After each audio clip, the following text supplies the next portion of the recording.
Hey y'all, it's Becky here from the Beckosphere, where we talk about climate change news and solutions. You have entered the weekly climate recap, where we look into what is being done to prepare for and reduce the impacts of climate change.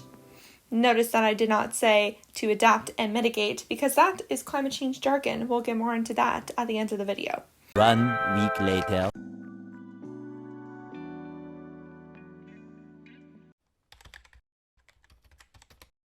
Last week, I said that I felt climate change was mentioned a lot when news organizations brought up Hurricane Ida, but I might just be way too much in my own little echo chamber. According to the organization Media Matters, climate change only came up in 4% of Ida's coverage from August 27th to 30th when looking at the top TV news sites. MSNBC gets a gold star for mentioning it 22 times over those past 3 days. Fox News mentioned climate change twice, though we don't exactly know what capacity it was in, which is actually more than CBS and NBC, so y'all, come on. You can't be beaten by Fox on this. Though I might not be saying that for too much longer. We'll see. Because Rupert Murdoch owned News Corp outlets in Australia said that they plan to conduct an editorial campaign next month to promote a carbon neutral future. This might show a change in Murdoch-owned media's direction on the topic. News Corp represents multiple outlets in the US, Britain, and Australia, where Murdoch is from. He's from Australia. For years, climate change has split up the Murdoch family, with younger generations arguing for a change in how the News Corp media covers these issues. But until now, Rupert really hasn't budged. I'm kind of with Michael Mann on this next point. Quote, "Color me skeptical. Until Rupert Murdoch and News Corp call off their attack dogs at Fox News and the Wall Street Journal, who continue to promote climate change disinformation on a daily basis, these are hollow promises that should be viewed as desperate ploy to rehabilitate the public image of a leading climate villain." Pennsylvania has joined the 13-state consortium called the Regional Greenhouse Gas Initiative, which sets a price and declining limits on CO2 emissions from power plants. Pennsylvania is the second largest natural gas state and the third largest coal mining state.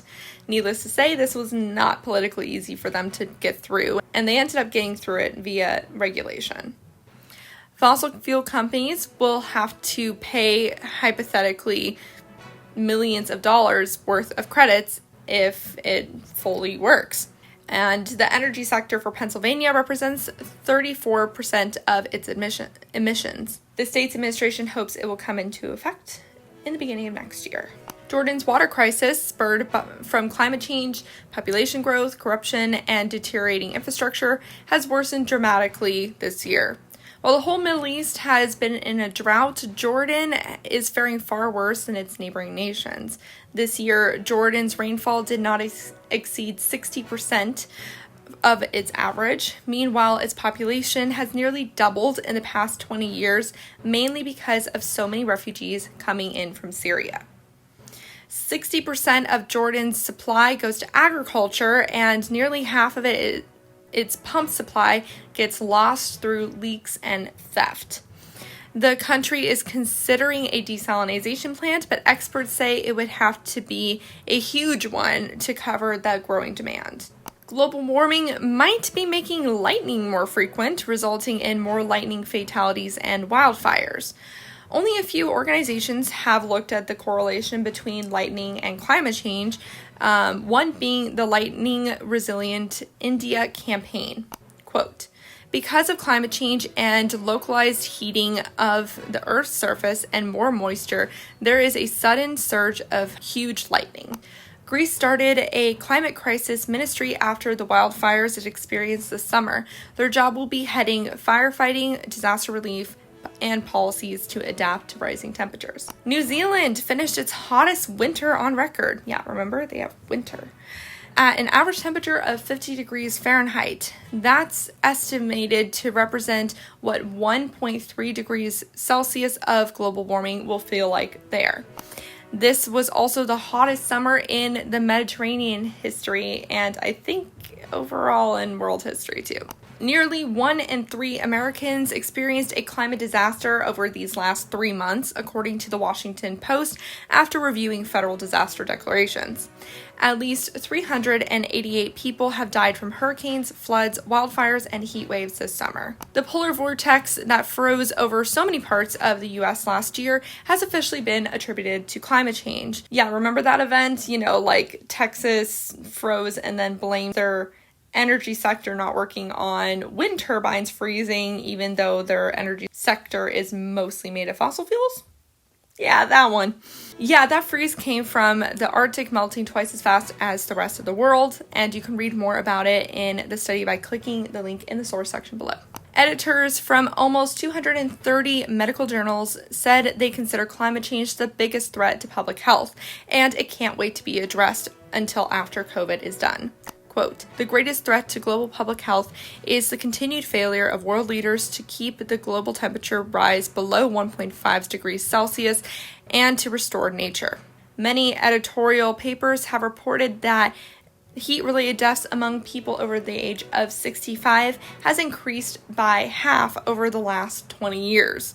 Global warming has also interrupted food systems, hampering efforts to reduce global undernutrition. Quote, "Higher temperatures have brought increased dehydration and renal function loss, dermatological malignancies, tropical infections, adverse mental health outcomes, pregnancy complications, allergies, and cardiovascular and pulmonary morbidity and mortality." Medical terms, hard to say. A new report by the Clean Air Force found that governments gave 20% more in overseas aid funding fossil fuel projects in 2019 and 2020 than on programs to cut air pollution. Air pollution is responsible for 4 million premature deaths a year. Many other things that kill a lot less people receive way more funding than cleaning up air pollution. The Nature Conservancy and Amazon are partnering up to compensate landlords in the Amazon rainforest for protecting their land from deforestation.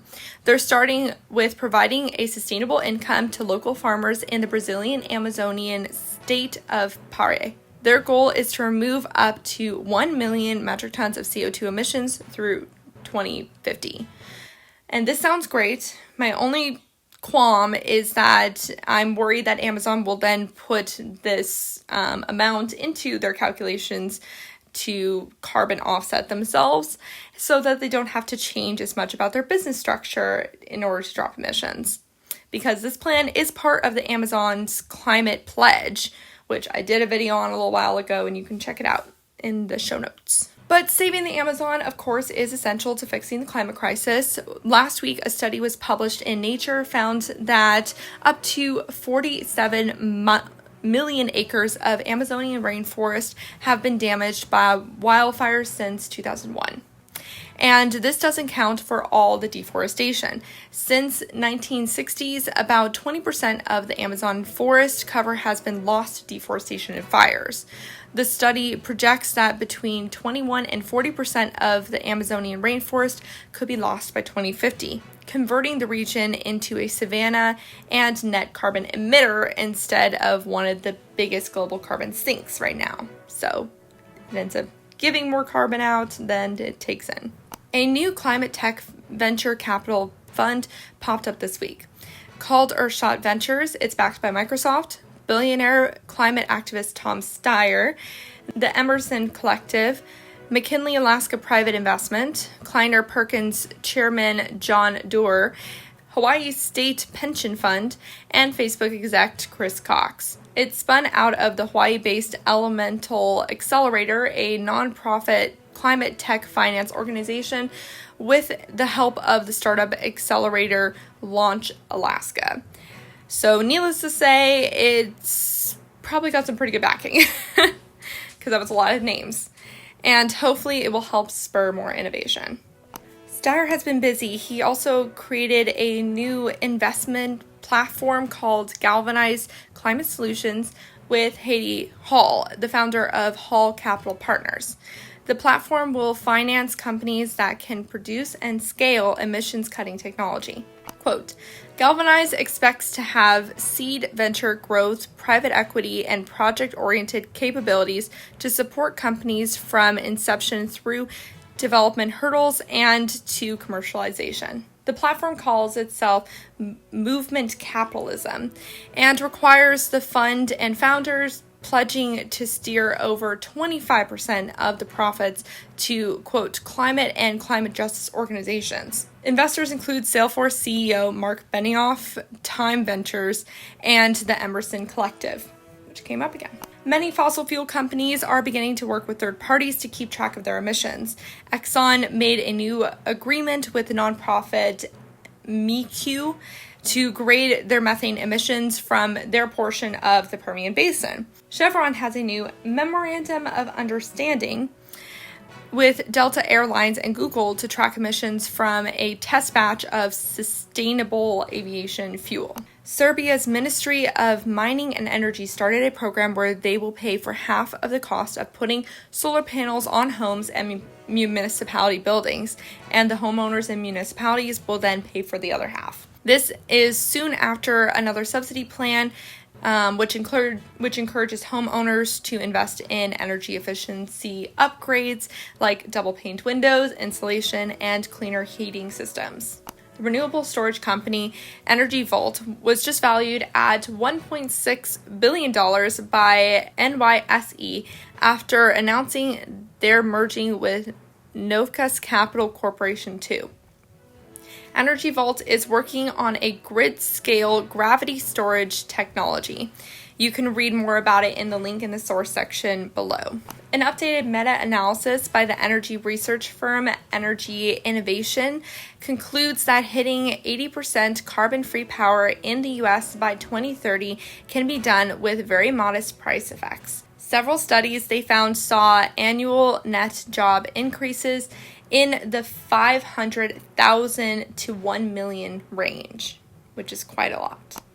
And the U.S. Energy Department also came out with a detailed modeling of how to grow the U.S. solar power potential from its current levels of supply of around 3 to 4% of the overall U.S. supply. The department sees solar at 40% of the U.S. energy supply by 2035 and 45% by 2050 if aggressive cost reductions, supportive policies, and large-scale electrification happens now. Without that, it will only raise to 18% by 2035 and 27% by 2050. So big difference. A new study lays out all the oil, natural gas, and coal that basically needs to stay in the ground if the world even has a 50-50 chance of meeting 1.5 degrees Celsius of warming.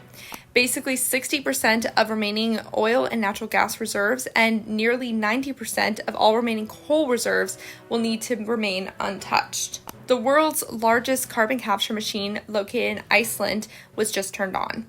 It's called Orca, for the Icelandic word for energy, not the animal.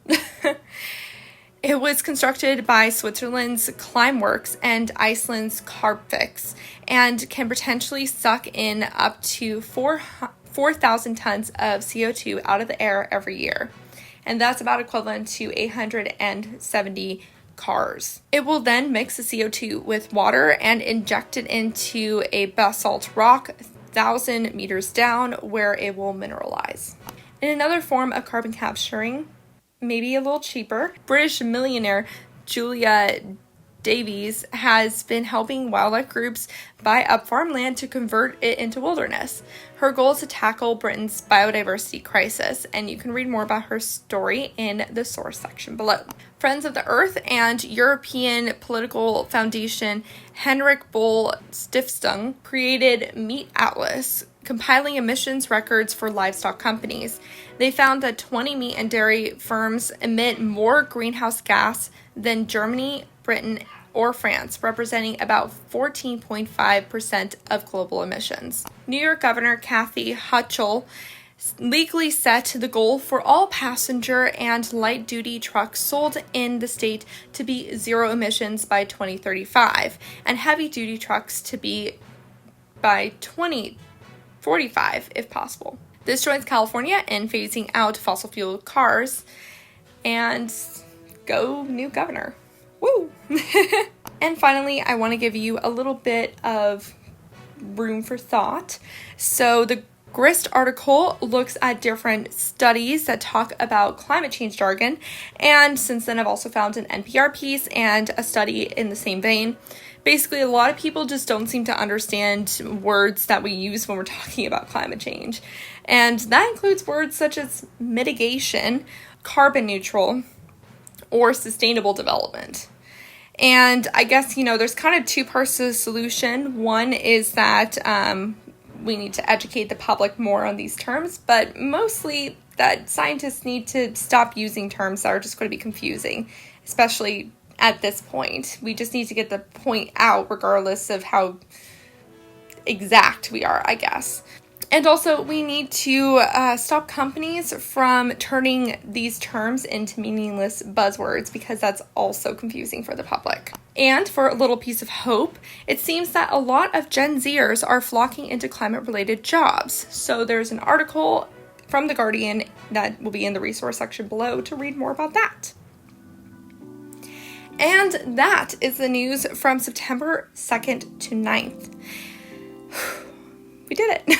And until next time, remember to talk about the climate crisis every single day and to support your local news organizations. Yeah, bye for now.